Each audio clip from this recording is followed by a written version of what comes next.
Are we live? Yes. Hey.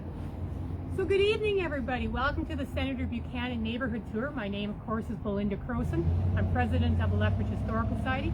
Behind the camera is Genesis Heavy Oreo. Of course, if you have comments or questions throughout the tour, please make sure you ask them or make your comments. If we can answer them live on the tour, we will. If not, we'll get back to you later and answer your questions the best we can. We apologize, we rescheduled this one. It was ready to go a few weeks earlier, but we just couldn't get going on that day, so we rescheduled it for this evening. We'll go till dark. We know dark is coming a lot sooner now. If you are a Lethbridge Historical Society member, remember, make sure you make a comment, and we will be drawing for the gift cards after all the tours are done this year. So welcome, as I said, to Senator Buchanan Neighborhood. Senator Buchanan Neighborhood actually runs from Crow's Nest Trail all the way to 9th Avenue North, and from the coulees behind me over to 13th Street North. So it's quite a large neighborhood here in North Lethbridge. It is supported by a neighborhood group called the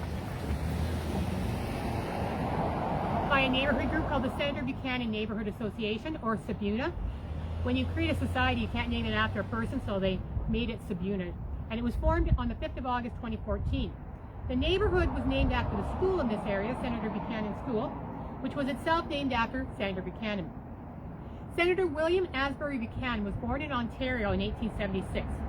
At the age of 16, he became an apprentice at the Peterborough newspaper. He then went on to become a cub reporter and then moved to Toronto to work for the Evening Telegram. He worked as a city editor and moved up to the news editor. Following his term at the Evening Telegram, he moved to St. Thomas and worked for the St. Thomas Journal. When the newspaper was sold in 1905, he headed west, coming here to Lethbridge. He bought a half interest in the Lethbridge Weekly Herald. He left Lethbridge for a while, came back, and not long afterwards he bought the entire newspaper. He changed it in time to the Daily, and of course we still have the Lethbridge Herald today. Buchanan remained associated with the Herald until his passing in 1954. Not only was he the newspaperman and publisher of the Herald, he was also Alberta's first provincial librarian, was an MLA, an MP, and was named to the Senate in 1925. So now you know why Senator Buchanan Neighborhood is named the Senator Buchanan Neighborhood. Just as Buchanan had various careers, as we do a walk through parts of Senator Buchanan Neighborhood, you're going to notice there's different areas with different histories as well. So as we go through, you'll notice different parts. One of the things, when we get to 11th Street, think about that as actually an old rail line. The rail spur line that ran from the rail yards up to Galt number 3, the Staffordville mine, and Galt number 6, the Hardyville mine, ran straight up 11th Street North. So anything that is west of 11th Street North that is constructed, shouldn't say everything, this building not, but many of the buildings that are west of 11th Street are actually younger, and we'll find the older buildings on the east side of 11th Street. Of course, the rail yards made a large part between us and South Lethbridge, and we're going to see a lot of this area here has more recent development. The first houses, though, in the Senator Buchanan area, when we get to those, we're going to find a lot of houses that are pre-First World War. We'll also find a lot of houses that were built right after the Second World War. We have a lot of wartime and veterans houses. And then, as we go here behind us on the west side of 11th Street, we're going to find a lot of 1970s and 80s homes. So this whole neighborhood has an incredible mix of history. And some of it has to do with what was here prior. So we're going to go to the corner. I started here to try to keep the noise down, but wasn't expecting everybody up here to have it. And we're going right into the center. Hope we're not blinding everybody.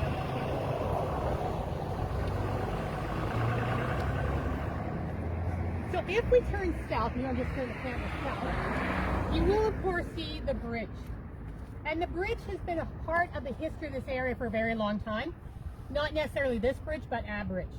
The bridge at 9th Street, today's Stafford Drive, was originally built in 1910 in order to get people across the rail yards. Early on, the bridge was known as Sage's Bridge, named for Robert Sage, who worked for the city and was the City of Lethbridge auditor. The original bridge, 1910 bridge, was built at a cost of $50,000. That bridge originally had wood planking, and this was later replaced with concrete. In 1957, major renovations occurred to the bridge, and the bridge actually had to be shut down for 4 months and was given a grand reopening. In the 1980s, of course, they had the Centrosite project. That involved the removal of the rail yards out to Kip and it actually meant that the entire Crow's Nest Trail was redeveloped. The old bridge that used to be there on 9th Street, Stafford Drive, was demolished in 1984 and replaced with the Stafford Drive overpass that we have today.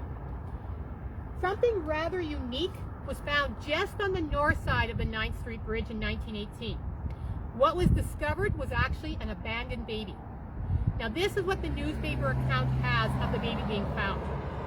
Evidently abandoned by its mother, a perfectly sound, healthy baby boy of about 2 weeks of age was found north of the tracks by two little boys, Tommy McCormick and Tommy Jones, as they were on their way home from the business district to their homes on 12th Street North. The two boys carried their precious package to number 1 Fire Hall to report to Chief Hardy. After they did some investigation, what they think happened is that the mother of the little boy arrived on the train. Let's let that truck go. Took a walk across the bridge, left her baby there, walked back across the bridge, got on the train, and left Lethbridge. So they think that the mother just abandoned the baby when she came to the city. And it was very fortunate that the two boys discovered the baby that day, because it rained that night, and they don't think the baby would have survived a night outside. Now, if we look west, there were a few things on the west side. There are a few things on the west side of Stafford Drive that might surprise you. If we look here from 3rd Avenue North south, that is actually known as Circus Flats. Now you might wonder why it was called Circus Flats, or you might not, but it literally was where the circus would actually spend time when they came to Lethbridge. So in the 1920s and 1930s, this was the location of the annual circuses. Circuses would come in on the train, they would unload off the tracks, and they would bring their animals and their tents and everything and set up here.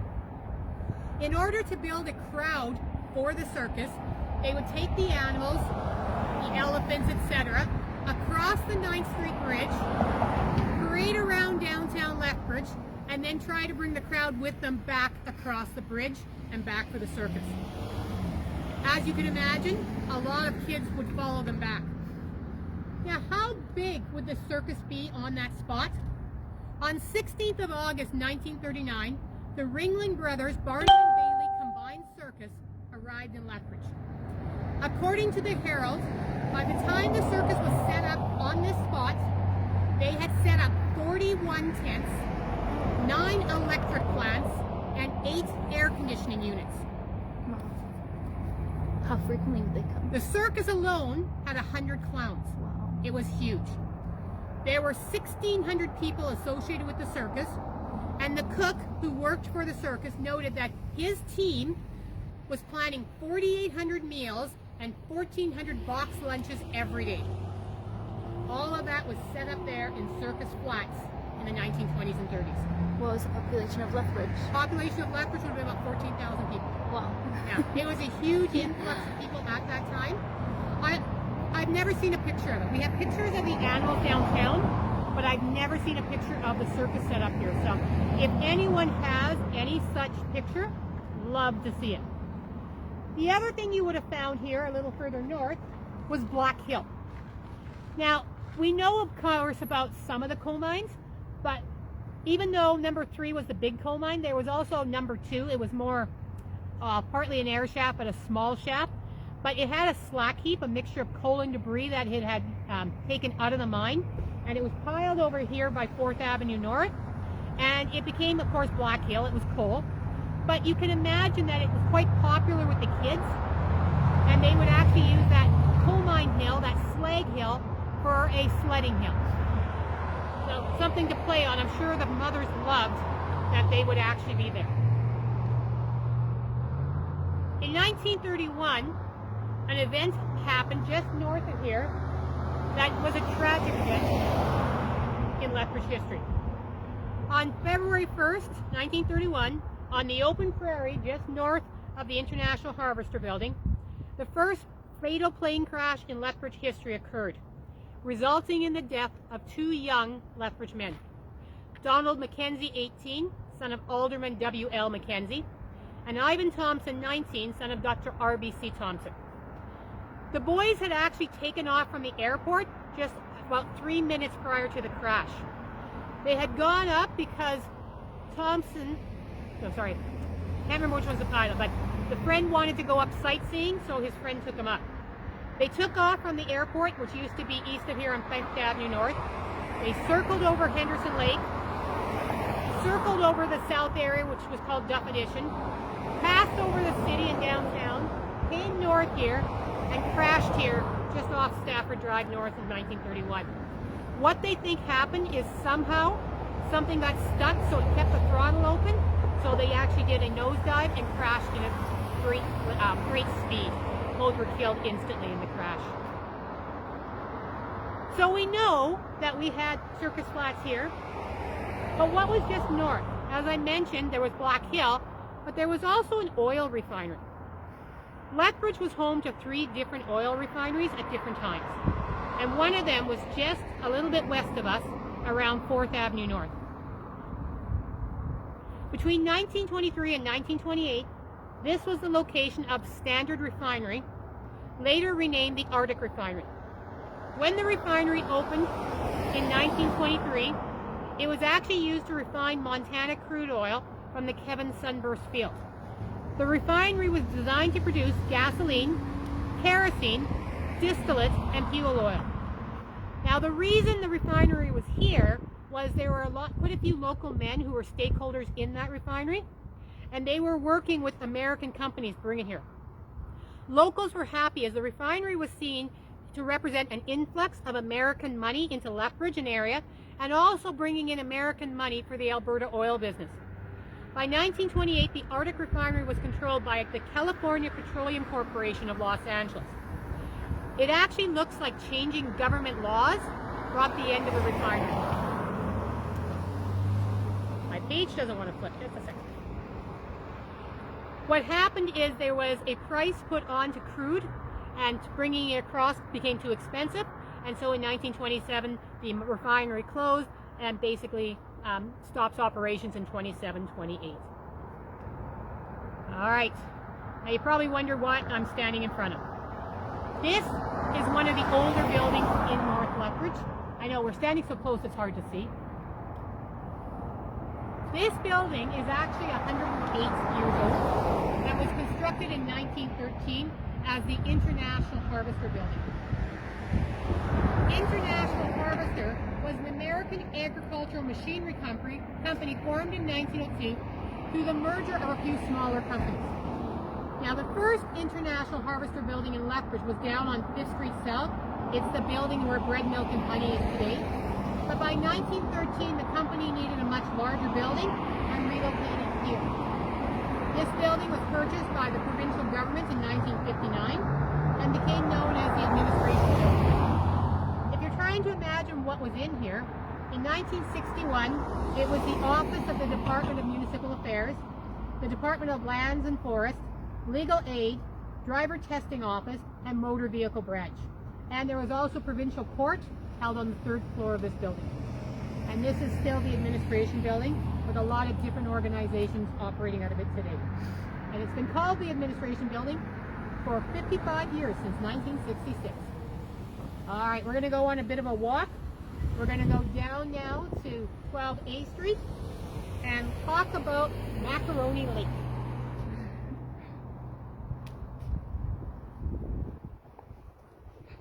And hopefully, as we get down further, we'll get away from any noises. So if you've been having trouble hearing, I apologize, but we'll get into some quieter areas hopefully now. No comment so far. How frequently would the circus come? Usually it seems about once a year we had the circus. And it always was a big deal. And of course the kids, when they came, would actually try to help putting up the tents and stuff.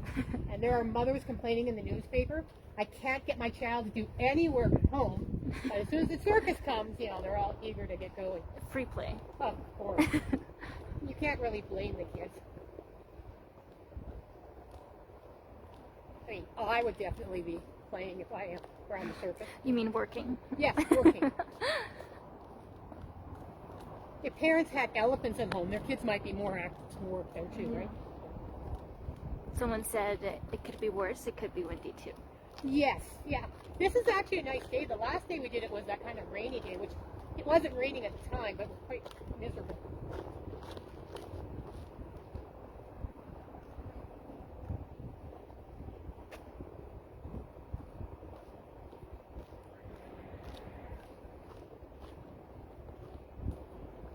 Now, it wasn't on today's question, but I had somebody asking about why we have A, B, and C streets.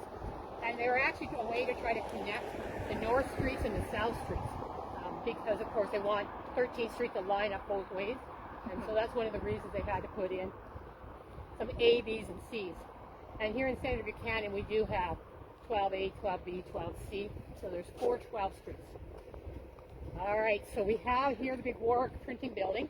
As we just kind of walk past, I'm sure some of you will know what this building was originally. This was the Alberta Liquor Control Board warehouse when it was built. So this was built by the provincial government to store beer, which is never a bad thing, is it? Now, this area here is trying to actually come up with a new identity. I've been talking to a couple of businesses in this area, and they have decided to rename themselves the Design District. And so if you hear anybody talking about the Design District in Lethbridge, as we go on, you'll notice a lot of home decorating, granite sales, etc. And so that is one of the things they are working on, is redeveloping the identity in this area. Which, because, and we get to it, you know, there used to be, as I said, a lake here and a few things. So this has an old history, but not necessarily a history of a lot of buildings over a long time. So it will be interesting to see how that new identity comes about. Yeah. There are 2 people watching that remember the liquor store. One's from Edmonton, and someone else said that they live close, and now they know why their kids are such clowns. Or a circus. And yeah. Well, and it's interesting. I didn't do everything over there. The beautiful thing about any of these neighborhoods is there's so many stories, I can't pick them all. But there used to also be in that area one of the largest root cellars in Alberta. And I'm like, hope they filled that in well, because if you're digging there, you'd find some interesting things. Yeah. And they talked about rebranding themselves recently. Yes, they have done that just recently. I met with a group of people this summer, and they did a pancake breakfast down here on 3rd Avenue, Okay. The Design District, and they donated the money to the food bank here. Awesome. So, yeah, it's great to see whatever neighborhood groups can be doing. Yeah. Hi.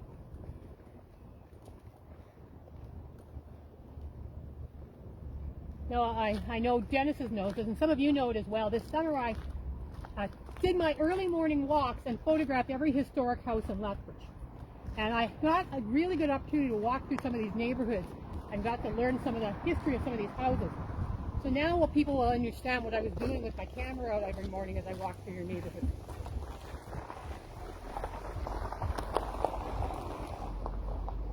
We're coming up, we're at 12, we're going to go on to 12A before we head north. But the area beside us, as I said, used to have quite a different look to it. At one time, this area here was actually home to a lake or a slough, a depression where, of course, water filled in. And it was called either Walwork Lake, Walwork Pond, or the Macaroni Lake. And so this area here was slowly drained over time. In time, it was actually cut up by railway and road construction, and eventually, as I said, drained off. By 1920, the south part of this lake was referred to as the Macaroni Factory Lake, because as we get up to 12A Street, there was actually a macaroni factory in this area. Now, if we actually look around, there have actually been 3 different macaroni factories here. The one most people will think of is the Catelli plant on 13th Street. We're almost coming to the site of an older one. Actually 4. There was 4. Because the one burnt down that I keep forgetting.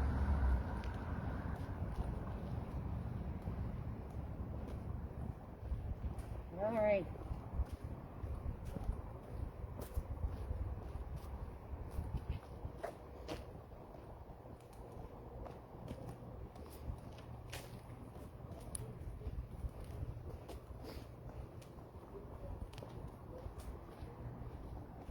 It'll be way easier when you guys can come on the tours with us and we can just have these conversations in person. Next year, right? Next year we can do these in real life.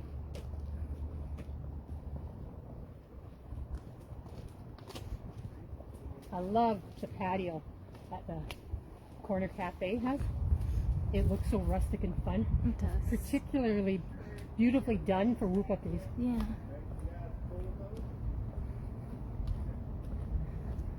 So here we are, corner of 12A Street and 3rd Avenue, and that's where we'll stop and continue the tour.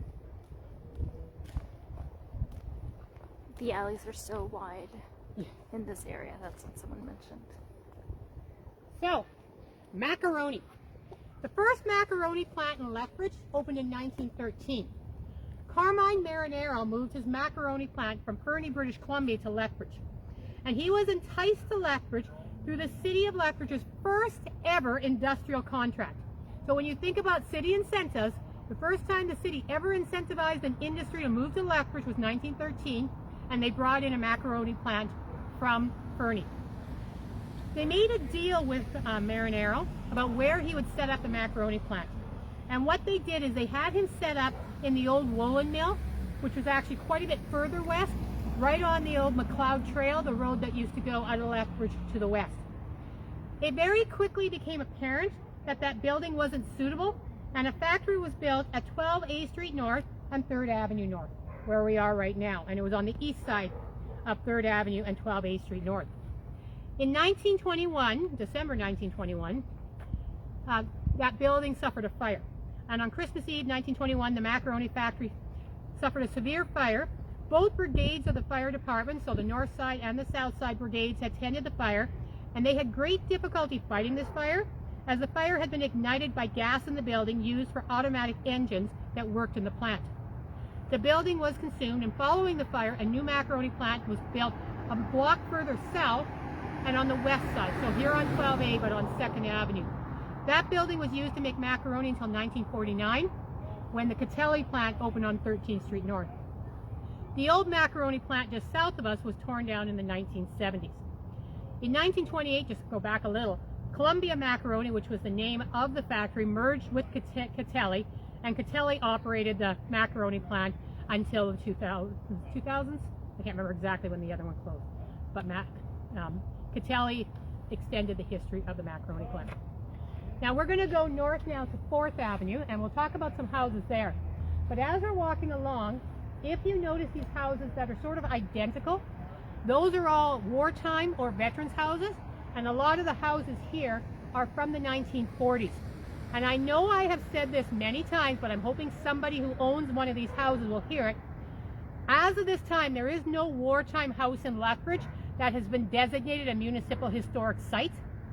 And if there is somebody who has one of the houses that, has a good story and is in good shape and has retained its character, you might want to go talk to the Historic Places Advisory Committee, because there is an incredible story of the building that went on right during and after the war to try to solve the housing crisis at that time. So I would love to see one of them at some point designated. But let's go up to 4th Avenue, where we'll pick up our story again of some of the houses by name in the area. And yeah, these houses went up very quickly, and they almost went up identical. You might have a door in the north, or you might have a door in the south, but the plan is very similar.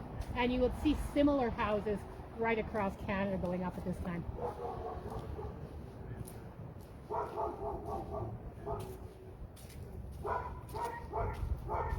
I love any of these older neighborhoods where the trees touch and you've got beautiful foliage at this time of year. Yeah. What do you think about changing or rezoning this area from residential? From residential? Yeah. I haven't heard any of those plans, but it's interesting because the business and the residential bump right up here. Yes. And so, yeah, I'd have to see the reason behind it.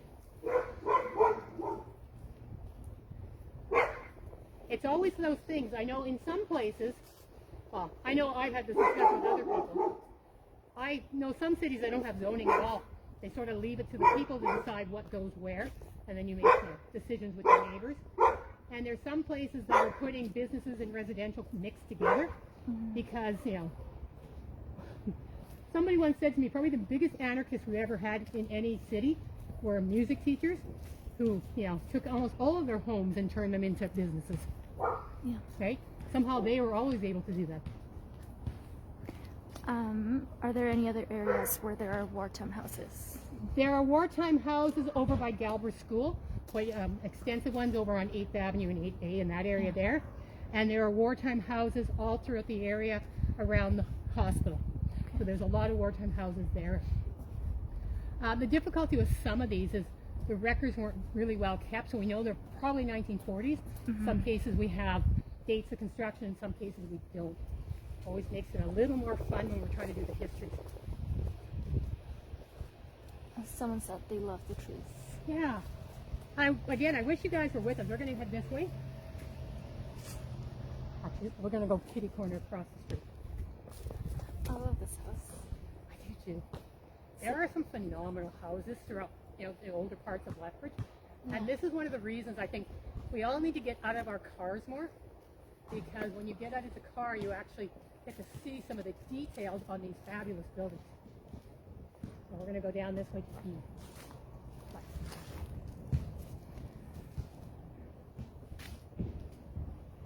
Oh, someone said the house on the corner has a rezoning request. Oh, okay. Somebody knows something I don't. I can tell them if you want. Well, go ahead.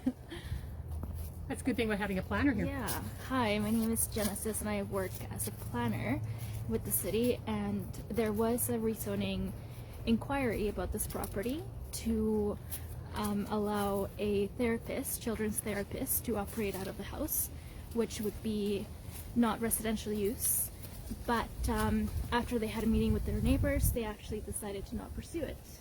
So they're not looking at purchasing the house or running a business out of here anymore.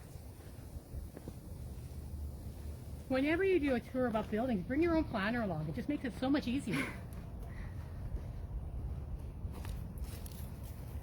But yeah, there's always a conversation about residential and business mixing and how to do them. Especially when it's so close to commercial to the south.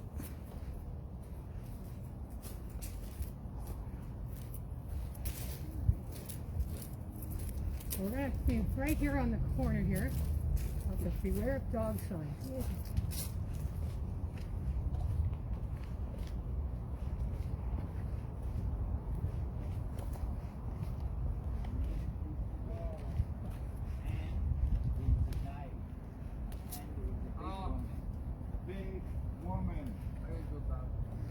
All right.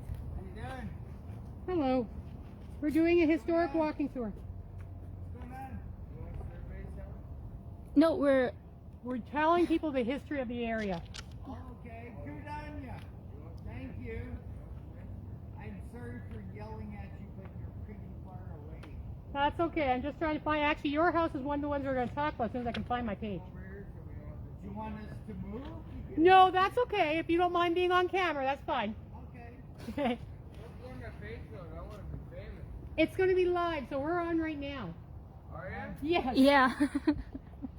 So this house was built around 1910, and it actually was first a livery stable. So as you can imagine, just as now we have cabs, etc., you would one point, you didn't necessarily keep your own horse, but you'd rent a horse, and a livery stable was a place that if you came into town, you could leave your horse, or you could rent a horse from them. And William Lavelli had a livery stable here. In 1913, he actually had a competition in a harness race. Lavelli's Sunday Bell was going up against Stanley Dillon's horse at Henderson, and they had a $100 prize, which in 1913 was a good stake of money. Luckily for Lavelli, his horse won. Sunday Bell won in 3 straight heats. I don't know why exactly, but he moved out of his house shortly afterwards. And in 1914, Stephen Bosch was here operating a feed and livery business on the site. The house was vacant for a time, and by 1919, Edward Sherman and Sons had moved in. Edward and later his son Walter and his wife Annie remained here at this house for decades. They used the stable as well, but not as a livery.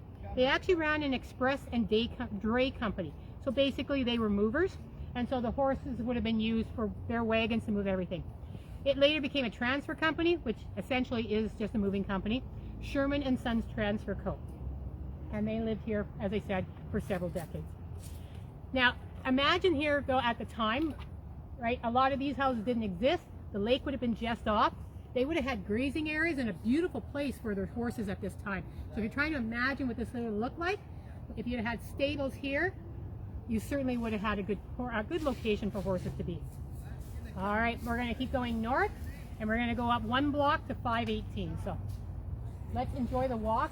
And if we find leaves, I'm going to make noise in the leaves. Because why not? Good talk. Enjoy your evening, guys. You good. Thank you for letting us know. It's awesome. It's always good to learn about your neighborhood. It is. I miss it. Like the bungalows and all this old time. I miss it. It is a beautiful area. Oh my heavens, I lived here in Yeah. 76. Oh, good. Yeah. So you get it, Bill.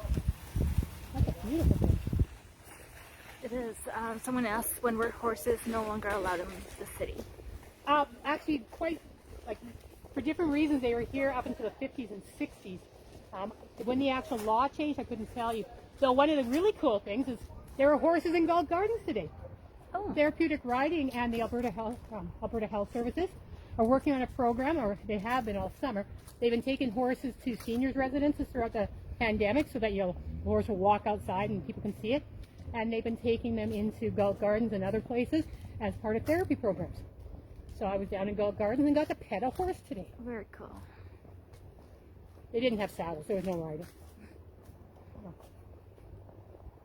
Some of these houses that have, kind of the stucco are older than you think in this area. Just over on 12C. Again, still trying to prove some of these dates, but we have a house on 12C that has an 1890s date of construction. One of the really fun things about this entire area that we're walking through, particularly as we get up closer to 9th Avenue, when the Hardyville mine closed in the 1930s, a lot of the miners then started working at Galt 8, and they moved into Lethbridge. But in the 1930s, we're in a major housing shortage, which is why we see so much construction in the 40s. But in the Great Depression, it was literally easier to bring your house with you than to try to find a house. So they brought the houses from Hardyville into this area. And so when you're looking at old Henderson directories, you'll actually just have a house sort of appear. It wasn't there, and then 1 year it is. But the house looks much older than the date it shows up. And when we did research on it, what we're actually seeing is a lot of these houses really do appear to have been moved, and we know they have been moved. So that adds a lot of character in this area, because you have houses that have been in 2 different communities already. So we're going to go up here to 518. And I'm going to rely on your young eyes, Genesis. As it gets darker, I don't know if I can read all the lines. I don't have my glasses. Hi. My should be young eyes. We don't quite have the street lights yet. Okay, 506 is the area. We're getting up to 518. That was between 508 and 506, Yeah, really. there's 510 here. Yeah.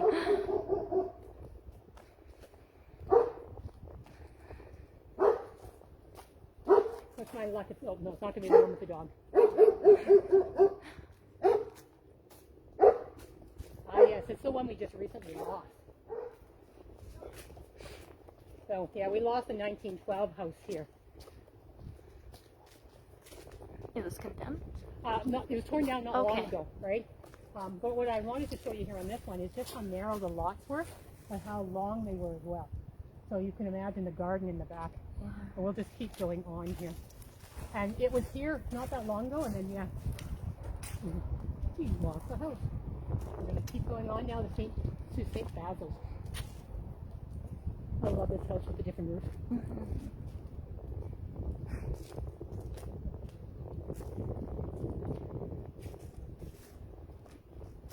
The other thing about this neighborhood is there's every architectural style in this neighborhood. There's nothing cookie cutter here at all. You'll find 2 stories, you'll find cottages, you'll find just about anything you can imagine in this neighborhood. The pumpkins too. Yes.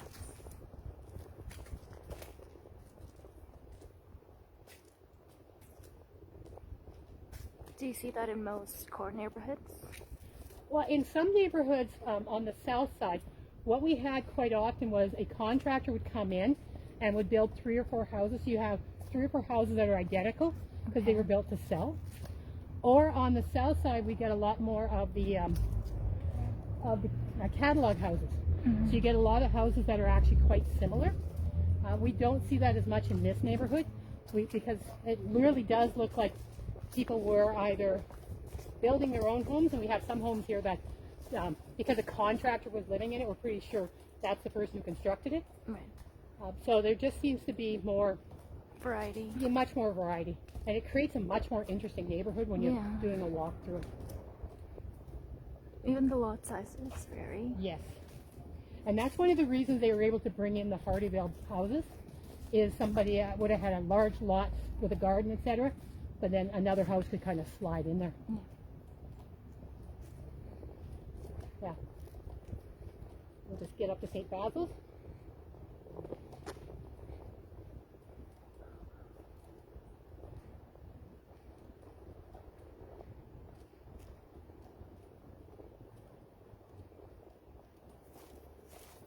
The one thing I was also looking was to try to find some of the old names of this neighborhood. I found one from the 50s, but it doesn't seem to have a name that I've been able to find. So if anybody has like what was this neighborhood known as by the neighborhood 100 years ago? That's the one thing I haven't tracked down. Because North Lethbridge, well, the North Ward was always what we call Westminster. And Staffordville would have been north of 9th. This area I don't have a name for. And here we are at beautiful St. Basil's. So St. Basil's School was opened in 1914 and blessed by Bishop McNally on the 29th of November of that year. The school was named for St. Basil the Great, who lived from 300 to 379, a bishop in Asia Minor, which of course today is modern-day Turkey. He is honored by both the Eastern Orthodox Church and the Roman Catholic Church, which makes sense in this neighborhood because you would have had both of those religions represented at the school. There was, of course, a large Eastern European population here. St. Basil, perfect name for somebody with a school, was a brilliant student, theologian, and teacher. The Sisters of the Faithful Companions of Jesus were the school's first teachers and administrators. Mother Mary Edith Byers was the first principal, followed by Sister Fortier. In 1932, Emo Stephen Vasilenik was named the principal of the school and would remain there for decades. He held the role of principal until 1970. Now the building has changed since it was originally constructed. In 1965, an addition of classrooms, a large gymnasium, and auditorium was built on the north side of the structure. The building was used as a school until June 2003. Of course, today it is now the board office of the Holy Spirit School Division, and it was blessed as the board office in October 2005. I can't believe it's been 16 years already as the board office. That just seems like a heartbeat ago. Now, if you've ever been in this school, it's absolutely an incredible place. And like Galbraith, of course, at one time the gymnasium used to be upstairs. Now, always a lot of room. And you can just imagine a lot of people like that imposing structure of the school. And every community needs its school and its church and its stores. There would have been, most of the stores in this neighborhood would have been on 13th Street, so a short walk.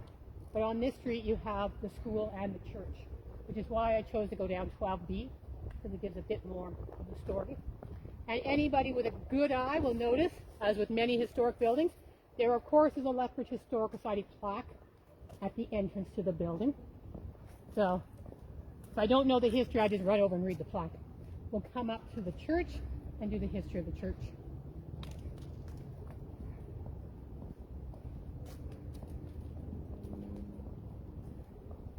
St. Basil is across from St. Peter and St. Paul.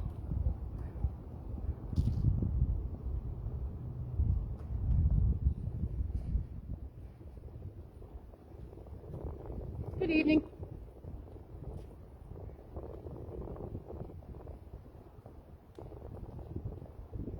Now, the school was built in 1914.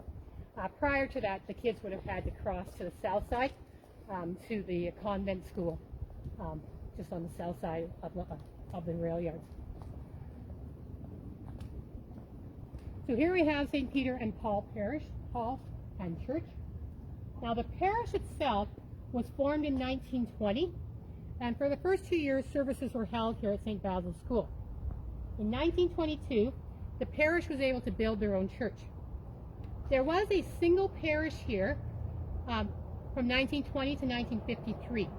In 1953, St. Vladimir's was formed, and the church was constructed on 13th Street, and the two broke into two separate parishes. There were two parishes until 2010 when they recombined. The church hall was built in 1957, and in 1969-1970, a new sanctuary was built. Now, when I was researching the parish, I came across some interesting information, and this is one that I found I don't know the answer to. I'm hoping somebody does. In 1941, St. Peter and Paul Parish, the congregation actually had a plebiscite. So there was a vote within the church about whether to move to the Gregorian calendar from the Julian calendar. I know Russia moved in 1917, other places moved in the 1500s. I have always assumed when I read that they chose to. I couldn't find evidence. So if anybody knows, did they go to the Gregorian calendar in the 1940s? So there is a question for anybody out there. And I know some people who this was their family church, so somebody has to know from the Lethbridge population. So we'll see what you can find.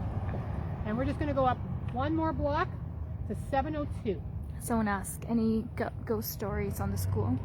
On this school, no, I don't have any stories with the school.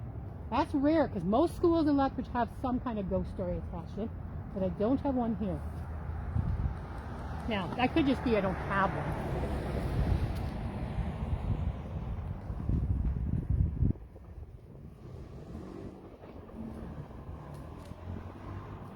Actually, I was thinking about that before Genesis and I started the tour. It has been a lot of years since I've been out doing a tour on an evening in September and October. I kind of miss my walks in the dark with a bunch of people in cemeteries. Yeah. But this is very cool here. So we're just going to come right across to 702.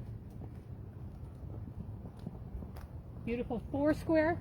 When you have the roof that kind of meets at the top like that, it's usually a coal mining cottage, and what we'll find is, yes, it was. Someone's suggesting you make up a story. I don't make things up. Well, when I write fiction I do, but not normally. So this is 702. We'll just stop here at this beautiful home. So we are standing in front of a home that's now 112 years old, 1909. As far as we know, this was built for the Duda family, D-U-D-A. Alex and Mary Duda lived here from before the First World War until about 1947. 1947 is the year Alex and Mary both passed away.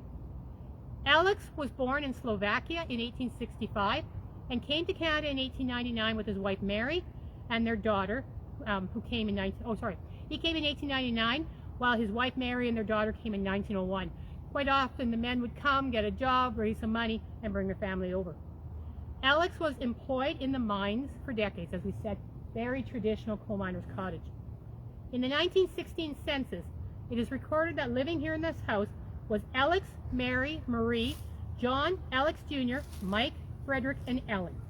And as I said, the family maintained here until the 1947s. After they both passed away, the Tillocks and the Atkinson family lived here for the next decade or so. And this house, 112 years. All right, we're going to go up now to another Slovakian family home. We're going to go find the Petrunia house.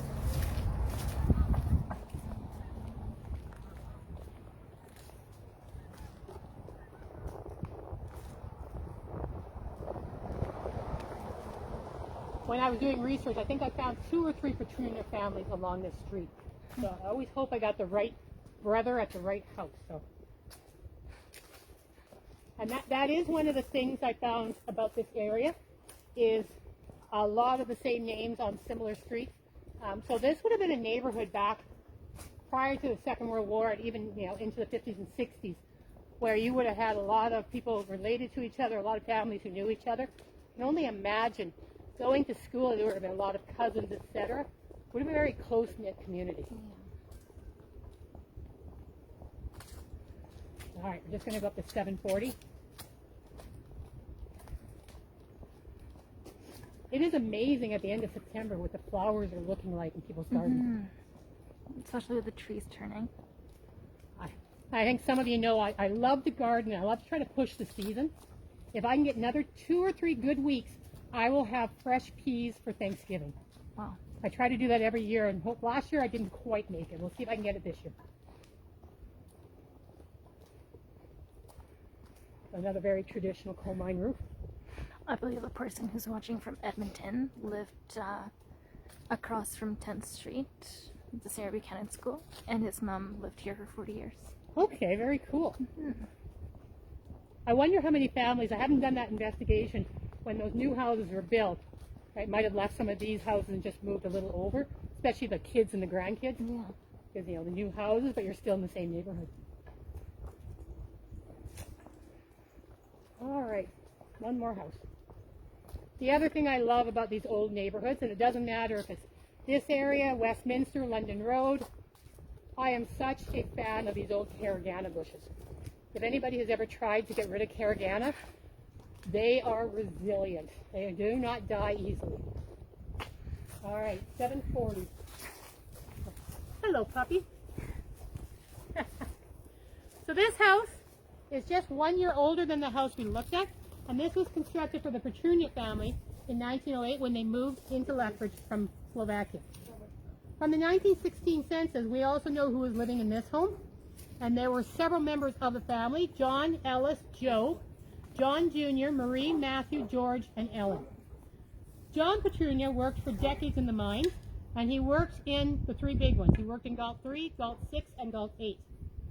The Petrunia family were charter members of the St. Peter and Paul Byzantine Church, which we talked about the block earlier, and many members of the family were involved with the church choir. After the Petrunias moved out, the next family associated with this house were Steve and Helen Smerick. Helen was listed in the 1916 census as Ellen Petrunia. So technically the Petrunia family didn't move out, just the daughter and her husband moved in. Her family was living in this home when she was born in 1915, so Helen Petrunia Smerick was actually living in this house from her childhood on. When the first historic inventory was done in 1982, Helen was still living in this house. So from its construction in 1908 to at least the 1980s, one family was the residents of this home. So, as I said, I think we'll stop here just because it is getting darker and, you know, we have to get back to our vehicles. As we go forward, though, we would come across a lot more of those Hardyville houses. In 1937, when the Hardyville mine closed around that time, 75%, 3/4 of the Hardyville population left. And as I noted, many of them took their houses, which is why we have newer houses in Hardyville, because houses left, and we find those houses here. Those houses are all around, but I believe there's about, well, we know about 4 right on 9th Avenue, and I'm pretty sure 720 that we passed here is a Hardyville house, and quite a few others. If anybody has family history going, oh yes, our family moved in a Hardyville house, send me the address, because again, things weren't really well documented there. And it's interesting because even when we look at the tax records, we don't, like, there's no construction time for the house because the house wasn't constructed when it was brought here, it just sort of popped in. And so we have houses all over. This area here, just a few things kind of wrap it up. We didn't get over there, but St. Mary's Anglican Church is in this area on its second location. There are some of the oldest homes in Lethbridge in this area. As I said, we have some of the 1890s homes in here. And though we didn't get around it today, of course, there's also a little Wigan area that we didn't get a chance to talk about as we move a little further north. So many stories in Senator Buchanan. Would love to come back another time and do more of a tour. And I'm going to have to sit down with the Sabuna neighborhood group and see if there's some stories that they know that we can share on another tour. This will be, we'll keep it on our Facebook page. We'll also download it and put it on the YouTube page where you can find all the tours that we do. Thank you all. And again, ask your questions and make your comments. And we have one more we're going to try to reschedule, is the civil disobedience one. And then that will wrap up the tours for the LHS this year. As soon as we have a date picked for that one that we had to rebook, we'll let you know. Good night, everybody.